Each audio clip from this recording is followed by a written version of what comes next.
এখন বাজে 3:51, মানে 4টে বাজতে যায়। আর আমাদের এখানের অবস্থাটা জাস্ট দেখো, মেঘ পুরো কালো করে এসেছে, কি অবস্থা।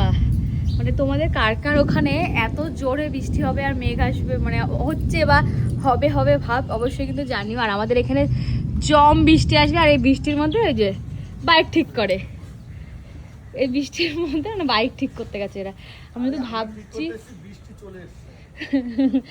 তো ভাবছি এই গাছপত্রগুলো কি অবস্থা। আচ্ছা, অমাবস্যা থেকে বৃষ্টি হয়, আবার লাইট জ্বলছে বাড়ি মারলে। এটা ইসে হয়ে গেছে টিভির মতো, বা টিভির রিমোটের মতো কেস, কি অবস্থা। যাই হোক, অমাবস্যা থেকে বৃষ্টি হয় মানে আমার ঠিক জানা নেই। বৃষ্টি হয় না, কারণ আজকে এমন মেঘ কালো করে এসছে, মানে এটা মানে এর আগে একটা হয়েছিল এরকম, আর আজকেও এরকম একটা হচ্ছে। যাই হোক, আমি ঘরে ঢুকে যাই, হাওয়া দিচ্ছে।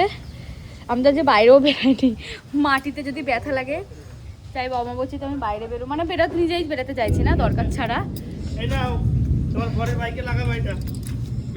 আমি আর বললাম না, তোমার বাইকে লাগাও, তুমি তোমার সাইকেলে লাগাও। আমার বরের বাইকে লাইট আছে, তোমার বরং সাইকেলে লাইট নেই, সাইকেলে লাগাও।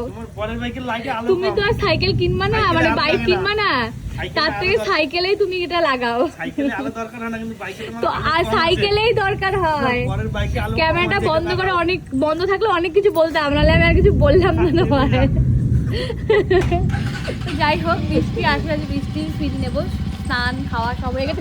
আসবে কি, চলে এসছে গুড়ি গুড়ি বৃষ্টি, এই যে